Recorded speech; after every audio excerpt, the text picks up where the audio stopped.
Welcome back and welcome to our last session of the fourth Digital Health Society Summit. This session brings us back to the topic of the summit, which is how data and digital services can support the recovery of the health systems after the crisis. And of course, when we set the topic, our mind or our thinking was about the COVID crisis.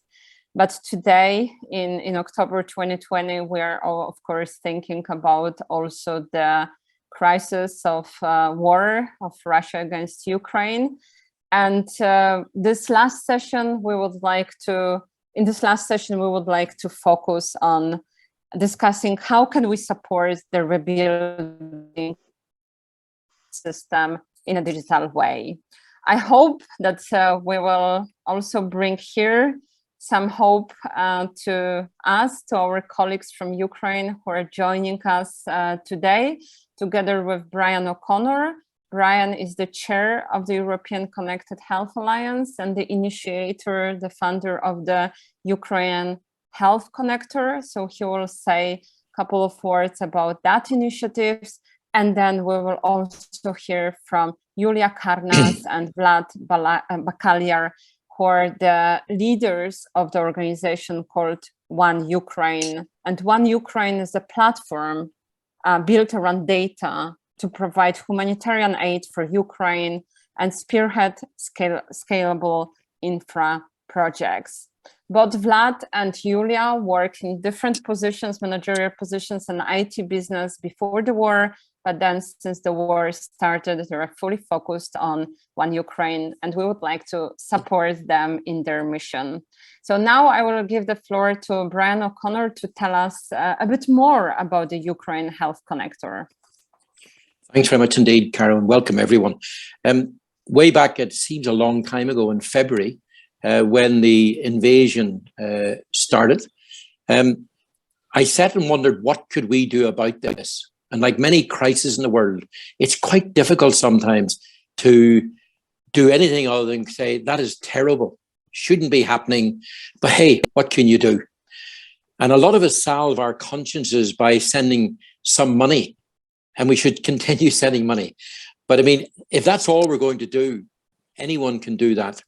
I decided, because the ECHAlliance already has a global network, that we cannot turn away from the horrific things that are happening in Ukraine.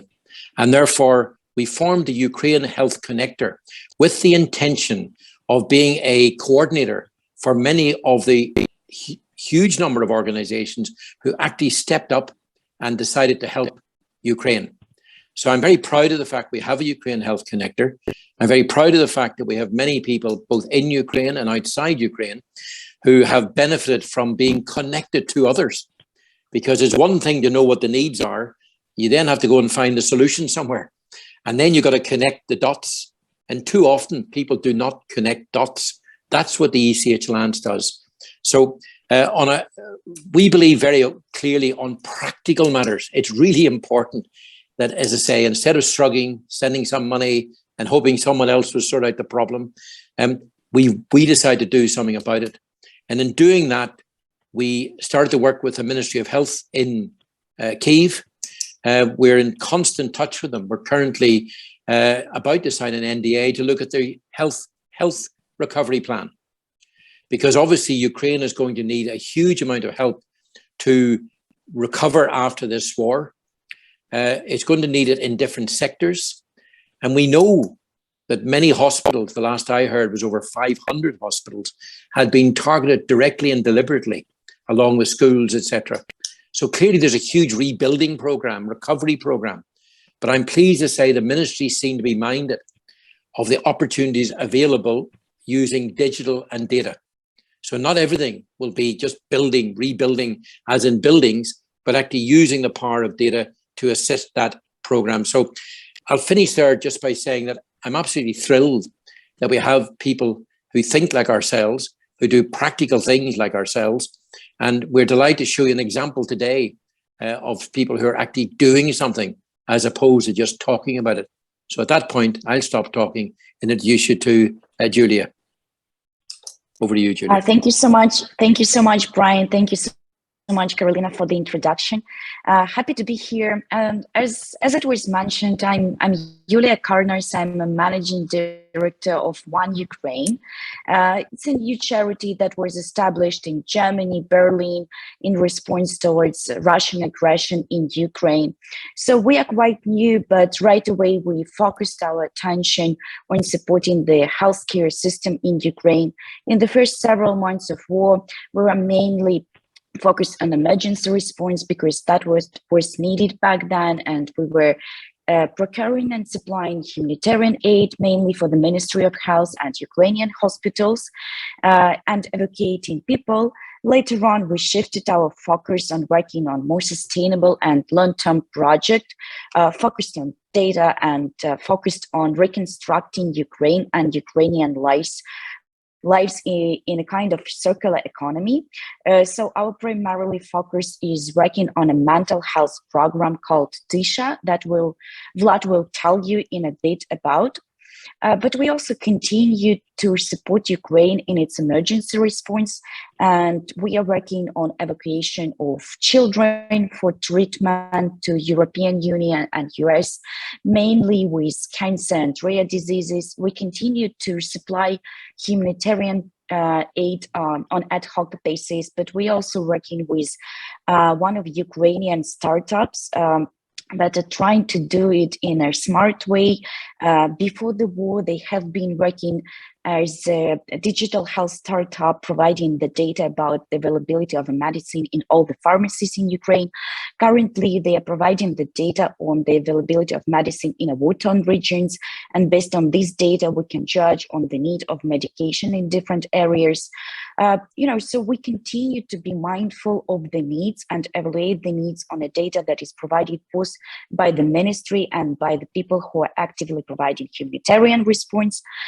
We want to make sure that we are consolidating our efforts with other organizations and making sure that we are putting the right priorities.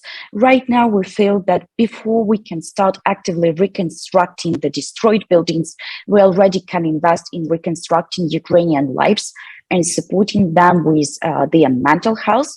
So that's the reason why we started to be actively engaged specifically in building the mental health services system in Ukraine. And here I will pass on to Vlad, who will fill you in about our mental health program. Hi, everyone. Thank you, Yuliia. So our mental health project, Tysha, as a part of this project in Ukraine, we're focused in Ukraine right now. We're not working with refugees outside of Ukraine. So as a part of this project, we're building a web system for training Ukrainian therapists of the most effective psychological tools that can be implemented in Ukraine. So basically, one of the main purpose of the system will be the training of trainers and the supervision of Ukrainian therapists by international experts. So it will look like a marketplace of Ukrainian therapists that will have the access to trainings and supervision. On the side of this web system, we're also launching different interventions as a pilot project in Ukraine with a further assessment to see and to gather data of what is working well in Ukraine, what shows good results here and now with Ukrainian reality and Ukrainian mentality. So basically, in the results of that, it will also be decided which kind of training should be implemented in the system. But everything looks digitalized for us in the later stages that we want to make all in one place. So basically, it's in a few words about our program. Perfect. Thank you so much for introducing the organization, your efforts, and also Tysha, the program. Can you tell us what would you need? I know that, of course, you are doing a lot of efforts to encourage people to support you, to find the financing for the program. But what else can we do to support you and also the people similar to you, and also the Ukrainian health system? And maybe you also would like to comment on this digitalization aspect. I think that maybe not everyone is aware how well digitalized services actually they are in Ukraine, and they were already before the war, right? That actually like a lot of public services were very digitalized, and e-health was one of the priorities for the government before the war. Yeah, sure. Thank you for your question, Karolina. I will probably start from the second part of your question, commenting on how healthcare services are already digitalized in Ukraine. So basically, Ukraine has taken a focus on digitization of the governmental and public services 3-4 years ago, and a Ministry of Digital Transformation has been established. Honestly, they did an amazing job, and currently everyone in Ukraine has an application on their smartphone where they can go and they can access practically all the governmental services that can be needed by the average person on daily basis just through the smartphone. They continue to develop it, and I know that they've been even showcasing their program that they've built to other governments to show how this can be done efficiently and in a user-friendly way. Going back to the healthcare system, there were also a program that has been developed with the target to launch it in Ukraine, but unfortunately COVID and later on the war has interrupted the plans of the government. But still, the systems and the drafts of the systems that were developed are of very good quality, because you know that Ukraine has been known as being a country that has been supplying outsourcing stuff for a long time. So we definitely have expertise in building systems. Further on, we have lots of private hospitals that have been already implementing online e-health into their daily work. So it was easy to schedule an appointment with a doctor, to have all the prescriptions, all your documentation in one application, and to manage all your health history through the application. So it's we already have an expertise how to do it technological wise in a nice way. We need to have an expertise how to do it in a smart way, how to protect the data of the patients, how to scale it, how to encourage all the stakeholders in the government to convert their operations online. And this is where I think the international experience can be of help for us. Going back to your first part of the question, how people can support the healthcare system in Ukraine, I'll probably drop here a very easy option that everyone can do. If they want to support Ukraine, they should help Ukrainian health workers to share their experience, how it is, how does it feel, and what experience they gained during working in war. So we should encourage all the educational initiatives involve Ukrainian specialists to share their knowledge. We should continue to support Ministry of Health and Ukrainian hospitals with humanitarian aid that is needed for citizens, that can be done through, for example, through us, as I mentioned, we are doing this through Ukrainian startup that base everything on data. Further on, since we are focusing on development of mental health program, for sure, we are always searching for experts who can share their knowledge, help us to build the system in Ukraine, and also actively participate in supervision and providing their knowledge to Ukrainian therapists directly through webinars, through training, through conferences, and so on and so forth. I'll probably give a word to Vlad so he can also add his thoughts on this. Yeah, thank you. I would just add to what Yuliia said that, yeah, we're looking for the expertise, international expertise. So basically, those international experts who can become parts of this supervision feature, let's say, and also basically everything in terms of collaboration and cooperation of feeling of the content of the system. So everything regarding those trainings, as well as IT solutions that are already there in the market that can be easily taken already and being implemented straight away right now and not to wait maybe for another month for development of something that is already there that can be shared. Thank you so much. And we have two questions from the audience, but I let Brian comment. Well, first of all, thank you both very much indeed. First of all, for the work you're doing and for agreeing to be part of the ECHAlliance, because our role is to gather information such as you have got and other people like the startups you mentioned, Yuliia, and promote that and make our community aware of it, because our community want to help, but they need to know how to help. So maybe one of the things, as a practical thing we could do, is to follow this up, Karolina, by maybe listing and having an article in our newsletter which goes with the over 20,000 organizations, and do some additional communication to our ecosystem network to say, this is what Ukraine is doing, this is what the need is, this is what you can do to help. Can you help? And I think you might find a lot of companies will be relieved to know that they may well have solutions which can help you. So just as a thought, but I don't want to leave a session like this without a proper follow-up. So because this is just another step on the road. So I'll leave it to you, Karolina, to follow up with both Yuliia and Vlad.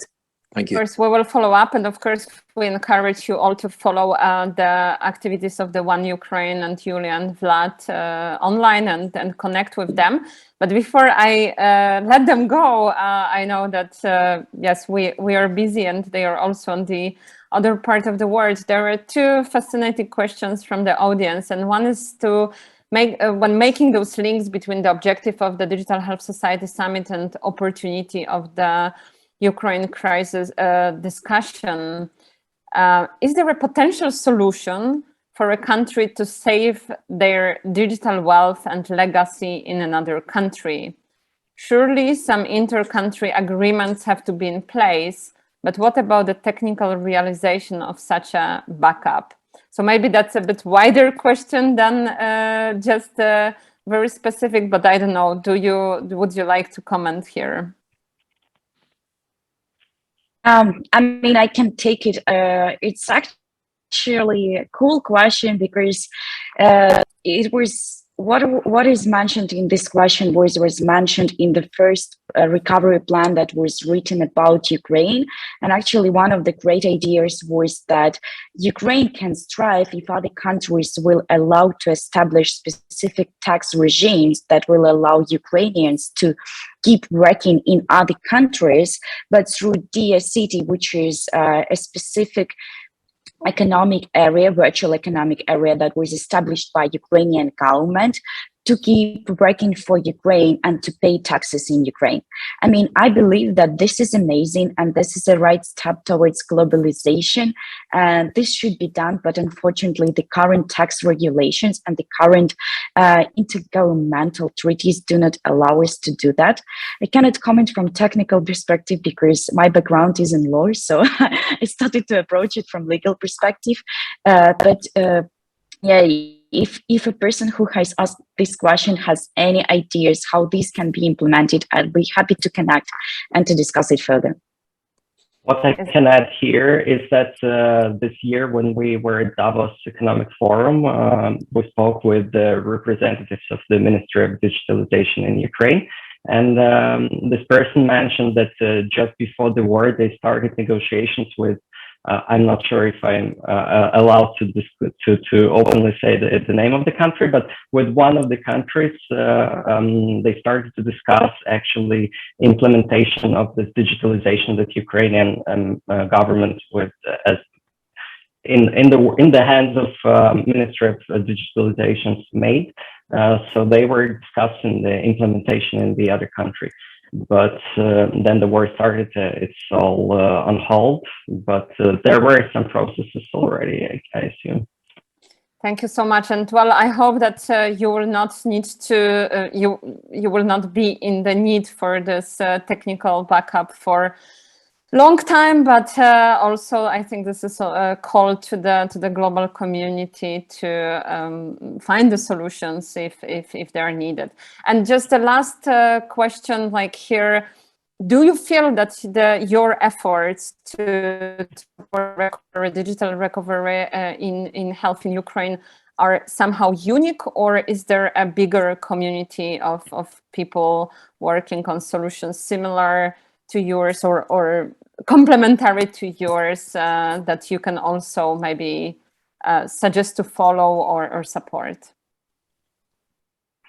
What can I say? That we're part of a big working group in Ukraine it's a working group of all mental health initiatives in Ukraine right now that are working in different ways and different regions. And I can see that the solution that we want to implement as a digital solution, we're the only one with this idea and with this project. But yeah, there are plenty of initiatives that are doing beautiful different things, very valuable, but not digital, not something that we want to offer to the country. Thank you so much. I'll just step in very quickly here. You know, as an NGO that is based in Germany, we are trying also to be a connector between international expertise, international donors and funds, and Ukrainian organizations. So we are not unique, but we are trying to be a person that also connects the dots in the same way the Alliance does. And we are trying to implement our projects through the local NGOs that already have experience on the ground and have been working actively in Ukraine since the war started in 2014. So basically, we are consolidating not only our knowledge and experience of international partners, but also efforts of Ukrainian local NGOs.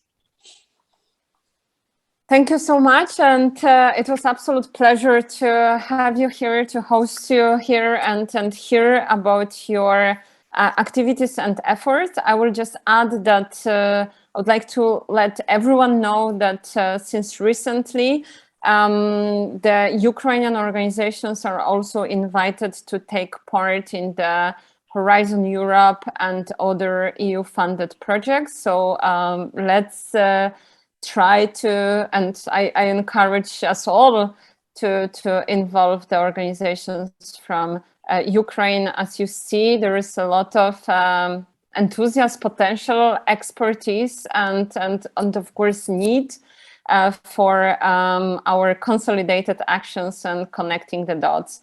And of course, for the immediate action, we invite you to follow the Ukrainian Health Connector of the ECHAlliance, to also follow our social media, where we will report on the Ukraine and other similar organizations, and also connect the needs with the solutions. Thank you so much.